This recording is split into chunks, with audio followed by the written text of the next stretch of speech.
Welcome to legend TV. నేను మీ అన్నారు. మనమైతే ఇదైతే ఈ రోజు అయితే అశోక్ సార్ వాళ్ళ ఇంటికాడైతే ఉన్నాం. అశోక్ సార్ని అయితే అరెస్ట్ చేయడం అయితే జరిగింది. ఇక్కడ భారీ ఎత్తున ఈ చుట్టుపక్కల అయితే నిరుద్యోగులు అయితే చాలా మంది అయితే ఉన్నారు. ఏదైతే దీక్షకి ఏదైతే వాళ్ళైతే ఇవ్వలేదో ఆయనను అరెస్ట్ చేయడము ఈ విధంగా ఉన్నాడు. ఇక్కడ కొంతమంది అయితే నిరుద్యోగులు అయితే ఉన్నారు. వాళ్ళతో అయితే మాట్లాడడం. చెప్పండి మేడం, ఈ రోజు అరెస్ట్ చేయడం కోచింగ్ సెంటర్ మాది. చెప్పండి. నా పేరు వచ్చేసి భారతి, మాది నారాయణపేట డిస్టిక్. మాకు వచ్చేసి స్కూల్ అసిస్టెంట్ పోస్టులు ఏం లేవండి. మాకు మొత్తం ఓపెన్ కేటగిరీలో మొత్తం 15 పోస్టులు ఉన్నాయండి. మెగా డిఎస్ అని అన్నారు. ఈ ప్రభుత్వం కాంగ్రెస్ ప్రభుత్వం వచ్చిన తర్వాత మెగా డిఎస్ అన్నారు, కానీ మెగా డిఎస్సి కాదు. ఆయన పెంచింది మాత్రం కాంగ్రెస్ ప్రభుత్వం 5 పోస్టులు మాత్రమే మెగా డిఎస్సి అని అన్నారు, కానీ మెగా డిఎస్సి అయితే కాదు, ఇది డగా డిఎస్ఏ. ఇంకోట్లో వాళ్ళే చెప్పారు 22,000 పోస్టుల కంటే ఎక్కువ ఉన్నాయని వాళ్ళే చెప్పారు. ఈ రోజు అయితే చూసుకుంటే మళ్ళీ తక్కువ వేశారు. ఏ విధంగా చూడవచ్చు అంటే అప్పుడు ప్రభుత్వం మాత్రం అసెంబ్లీ ప్రకారం అయితే కేసీఆర్ వాళ్ళు బీఆర్ఎస్ ప్రభుత్వం అయితే 25 పోస్టులు ఖాళీ ఉన్నాయన్నారు, కానీ ఈ ప్రభుత్వం వచ్చిన తర్వాత కూడా కాంగ్రెస్ ప్రభుత్వం 5,000 పోస్టులే పెంచిర్రు. స్కూల్ అసిస్టెంట్లు కూడా లేవు. ఎడ్జిటి ద్వారా ప్రమోషన్ ద్వారా ఎడ్జిటికే ఉన్నాయి. మాకైతే పోస్టులు లేవు. స్కూల్ అసిస్టెంట్ అయితే 4 లక్షలు. చెప్పండి మేడం, మీరు దేనికి ప్రిపేర్ అవుతా ఉన్నారు? దేని ఆస్పిరెంట్ని సార్. రిలీష్మెంట్ ఆప్షన్ ఇస్తే నాకు జాబ్ వస్తుంది సార్. నేను పీజీటీ 1:2 సెలెక్ట్ అయ్యాను. సో అది రిలీష్మెంట్ ఆప్షన్ ద్వారా దాదాపు 3,000 మెంబర్స్ ఫ్యామిలీస్ సేవ్ అవుతాయి సార్. అంతేకాకుండా సరే అది పక్కకు పెట్టినా సరే డిఎస్సి నోటిఫికేషన్ కోసం అన్నట్టు చూసాము. స్కూల్ అసిస్టెంట్ చూస్తే ఓపెన్ కేటగిరీలో 3 ఉన్నాయి సార్. బీసీడీలో వచ్చేసే వరకు 1 పోస్ట్ కూడా లేదు సార్.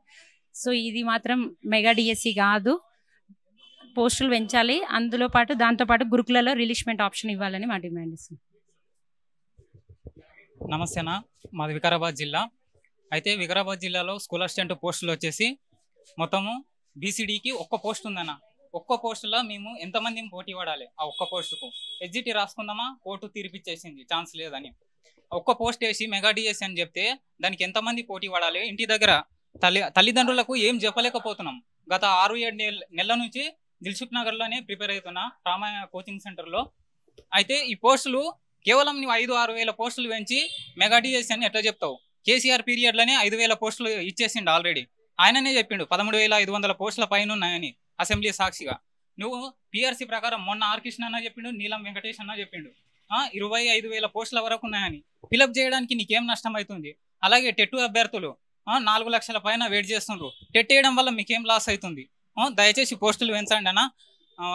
ఎందుకంటే డిఎడ్ బిఎడ్ చేసే విద్యార్థులు చాలా పేద కుటుంబాల నుంచి వస్తారు. రెక్కాడితే డొక్కాడని పరిస్థితులు ఉంటాయి.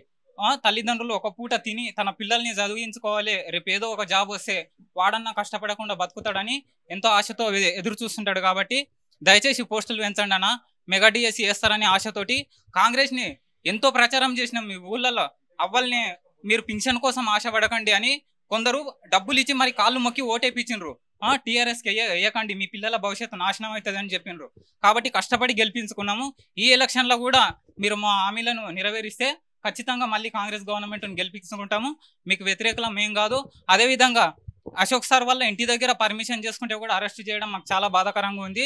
అంటే న్యాయం కోసం పోరాడితే మీరు అరెస్ట్ చేస్తారా? ఏం తప్పు చేసిండు చెప్పు? అంత అంటే మీకు పదవులు రాగానే మారిపోతారా? మొన్నటి వరకు బలమూరు వెంకటన్న మా దగ్గరికి వచ్చిండు, ఆ విద్యార్థుల తరఫున వచ్చిండు.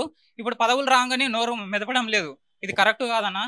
సో మీరు పోస్టులు పెంచుతారని ఆశతో ఎదురు చూస్తున్నాం. Thank you. నేను యాదాద్రి భువనగిరి డిస్టిక్ నుంచి వచ్చానండి. నా పేరు ముత్యాలు. నేను డిఎస్సి ఆస్పిరెంట్స్ని. గత ప్రభుత్వము నిరుద్యోగుల పక్షాన ఎలాంటి వ్యతిరేక ధోరణితో ఉన్నందుకే మేము కాంగ్రెస్ గవర్నమెంట్కు మా ఇండ్లలో పోయి మా తల్లిదండ్రులకు మా చుట్టాల మార్గంలో కూడా ఏంటంటే ఓట్లు వేయించి కాంగ్రెస్ గవర్నమెంట్కు ఓటు వేయించి గెలిపించడం జరిగింది. అయితే ఈ డిఎస్సి 11,000 పోస్టులు వేసిందంటే ఏంటంటే అది ఇంతకుముందుకు బీఆర్ఎస్ గవర్నమెంట్లో ఉన్నటువంటి 11,000 పోస్టులు. అవి ఇంతకుముందుకు మన ఇప్పుడు ఉన్నటువంటి సీఎం రేవంత్ రెడ్డి గారు ఏమన్నారంటే ట్విట్టర్లో కూడా 25,000 పోస్టులు ఉన్నాయి, 25,000 పోస్టులను ఫిలప్ చేస్తాము కంపల్సరీ మా గవర్నమెంట్ వచ్చిన తర్వాత మెగా డిఎస్ అన్నారు. అదే పాత గవర్నమెంట్ ఇచ్చినటువంటి 11,000 డిఎస్సి పోస్టులు ఇవ్వడం జరిగింది. దాదాపు 4,50,000 మంది ఉన్నటువంటి ఎస్ఏ స్కూల్ అసిస్టెంట్ పోస్టులు 2,600 పోస్టులు వేయడం జరిగింది. ఈ 2,600 పోస్టులు ఒక 4,50,000 మంది ఏ విధంగా పోటీ పడతారు? అదేవిధంగా ఒక్కొక్క రిజర్వేషన్లో చూస్తే 1, 0 ఇలాంటి డిజిట్లతో ఉంటే మేము పెళ్ళిళ్ళు చేసుకొని పిల్లలుండి మేము ఏ విధంగా మా కుటుంబాలను పోషించగలుగుతాము? కాబట్టి గవర్నమెంట్ ఆలోచించుకొని ఈ డిఎస్సి మెగా డిఎస్సి వేసి అదేవిధంగా సంవత్సరానికి 2 టెట్ ఎగ్జామ్లు నిర్వహించాలని కోరుతున్నాం.